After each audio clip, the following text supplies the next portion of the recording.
오늘 우리는 다 뭔가에 기대어 살아갑니다. 사람들은 기댈 것이 있으면은 거기에 평안을 느끼고 또 행복을 느낍니다. 돈에 기대어서 살면은 돈이 있는 한 평안함을 느낍니다. 사는 게 행복하다고 느껴요. 건강에 기대고 살면은 에너지가 넘치고 힘이 있으면은 평안을 느끼고 사는 맛을 느끼게 됩니다. 가족에 기대고 살면은 또 가족을 보면서 평안 느끼고 이게 행복이구나라고 느낍니다. 그런데 기대고 있는 것이 늘 있으라는 법이 있나요? 기대고 있는 것이 사라져 버리면 어떻게 되죠?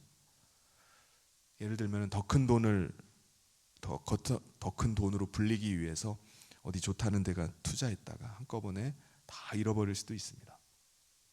정말 자신만만했던 건강이었는데 어느 날 하루아침에 나빠져가지고 건강 잃어버리고 병원을 오가면서 힘겹게 생활할 수도 있습니다. 여러분, 우리가 기대고 있는 것들은 사실 영원한 것은 없습니다. 우리는 언제 사라질지 모르는 것을 기대고 살아갑니다. 그래서 우리 안에는 늘 불안함과 염려가 함께 내재되어 있는 것 같습니다.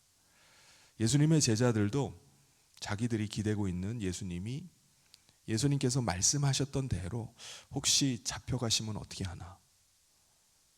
예수님이 말씀하신 대로 진짜 십자가에 돌아가시는 것은 아닌가? 그럼 어떻게 하지? 라는 두려움이 있었습니다. 그 두려움 때문에 그것을 막고자 했어요. 그런데 그 두려움이 현실로 다가왔습니다. 예수님께서 잡히시고 십자가에 달려 죽으시는 모습을 제자들이 목격하게 된 겁니다. 이거를 목격하게 된 제자들은 이제 모든 것이 다 끝났구나. 완전히 다 절망에 빠져버렸어요. 두려움 가운데 사로잡혔습니다.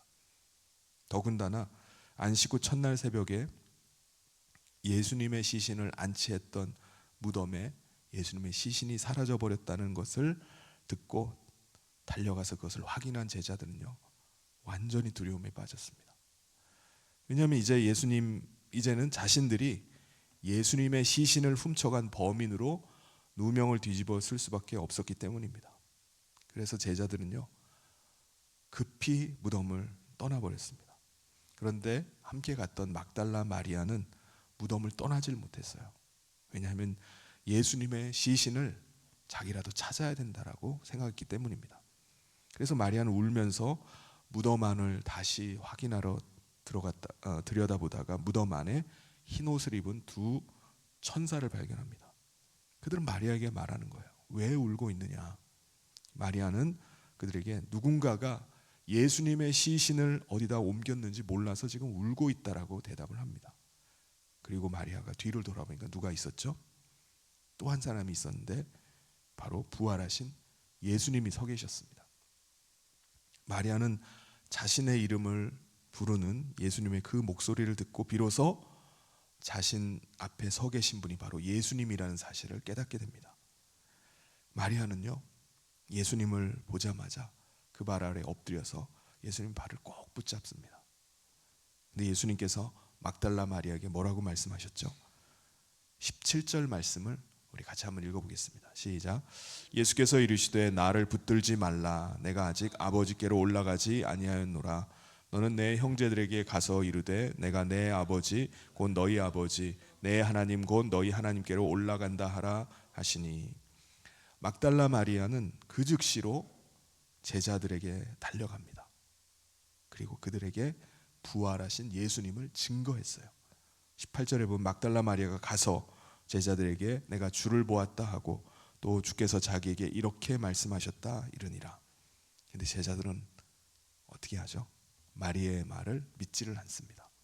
제자들은 예수님께서 부활하셨으리라고는 전혀 생각하지 못했어요. 어떻게 부활하냐 이겁니다. 그래서 제자들은 문을 걸어 잠궈 놓고 그때부터 하루 종일 두려움에 떨면서 숨어 있었습니다. 그날 저녁이 되었어요. 문들은 다 꽁꽁 잠겨 있는데 예수님께서 그들 가운데로 들어오셨습니다. 예수님께서 그들에게 하신 첫 마디는 평강이 있을지어다. 라는 말씀이었습니다. 사랑하는 성도 여러분, 우리가 세상에서 기대는 것들은 그 어떤 것도 우리에게 영원한 평강을 주지를 못합니다. 그런데 예수님은 세상에서 줄 수 없는 평강을 우리에게 안겨주십니다. 왜요?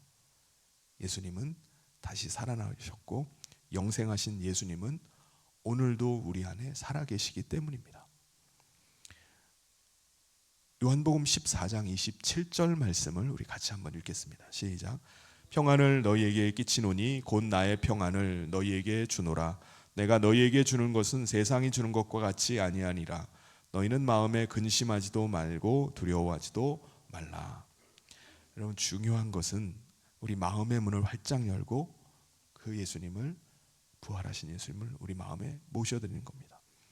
예수님께서 우리 안에 임하실 때 우리의 모든 두려움은 다 사라지고 우리의 모든 좌절과 절망은 사라집니다. 예수님께서 제자들에게 자신이 부활하셨음을, 뼈와 살이 있는 몸으로 다시 살아나셨음을 증거해 주셨어요. 그래서 20절에 보면 이 말씀을 하시고 손과 옆구리를 보이시니 제자들이 주를 보고 기뻐하더라. 실제로 예수님께서 살아나셨구나, 부활하셨구나 라는 사실을 확인하고는 너무 기쁜 거예요. 제자들은 예수님이 다시 살아나신 이 사실로 너무 기뻐했습니다. 이제 안도의 한숨을 쉬는 거예요. 그런데 문제가 뭐죠? 부활하신 예수님은 이제 다시 하늘로 승천해 가신다는 겁니다. 예수님은 제자들에게 어떻게 하라고 말씀하시죠? 내가 떠나가면은 이제 너희가 내가 보내줄 성령을 받으라는 거예요. 우리 22절 말씀을 같이 한번 읽겠습니다. 시작. 이 말씀을 하시고 그들을 향하사 숨을 내쉬며 이르시되 성령을 받으라. 22절을 제가 빼고 올려드렸나 보네요. 다시 한번 읽어드리겠습니다. 이 말씀을 하시고 그들을 향하사 숨을 내쉬며 이르시되 성령을 받으라. 여러분, 오늘 우리는 예수님을 믿는다 할지라도 우리가 살아가는 이 세상은요, 예수님 믿기 전이나 믿은 후나 다를 바가 없어요. 똑같습니다. 똑같은 세상에 우리는 살고 있어요. 그런데 우리는 이 세상을 살아가는 우리가 더 이상 두려워하지 않을 이유가 뭐죠? 부활하신 예수님께서 우리와 함께 하시기 때문입니다. 세상은 변하지 않았다 할지라도 부활하신 예수님께서 우리와 함께 하시기 때문입니다. 예수님이 함께 하시는 그 평강을 누리시기를 주님의 이름으로 축원합니다. 예수님은 제자들에게 너희는 이제 이렇게 하라라고 마지막 사명을 주셨어요. 23절을 우리 같이 한번 읽겠습니다. 시작. 너희가 누구의 죄든지 사하면 사하여질 것이요 누구의 죄든지 그대로 두면 그대로 있으리라 하시니라. 이제 너희는 가서 세상에 속해 있는 자들에게 죄사함의 은혜를 베풀라는 거예요.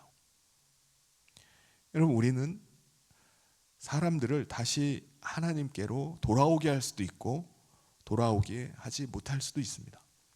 평강을 누리게 할 수도 있고 하지 않을 수도 있어요. 어떻게 해요? 우리가 십자가의 복음을 전하느냐 전하지 않느냐에 달려 있습니다. 우리가 전하지 않으면은 사람들은 전혀 깨달을 수가 없습니다. 십자가의 복음, 죄사함의 은혜는 우리 인간의 지혜에서 나온 게 아닙니다. 우리 인간의 머리로는 도무지 이 십자가의 복음과 죄사함의 은혜는 생각해낼 수가 없는 거예요. 이것은 하나님의 지혜에서 나온 겁니다. 그러므로 우리가 전하지 않고는 이 십자가의 복음은 깨달을 수가 없는 겁니다. 죄사함의 은혜는 깨달을 수가 없어요. 사람들이 죄사함의 은혜를 누리고 하나님께 돌아올 수 있는 것은 저와 여러분에게 달려 있는 겁니다. 예수님께서 그 일을 제자들에게 말씀하시고 오늘 우리에게도 말씀하고 계시는 줄 믿습니다. 사랑하는 성도 여러분, 성령님으로 우리와 함께 하시는 예수 그리스도의 평강 가운데 살아갑시다. 또한 예수님께서 마지막에 주신 사명대로 죄사함의 은혜를 베풀기 위해서 부활하신 예수님을 증거하면서 살아갑시다. 그래서 부활의 증인되어서 살아가는 우리 성현의 모든 성도님 되시기를 주님의 이름으로 축원합니다. 우리 이 시간에 결단하면서 우리 같이 기도했으면 좋겠습니다.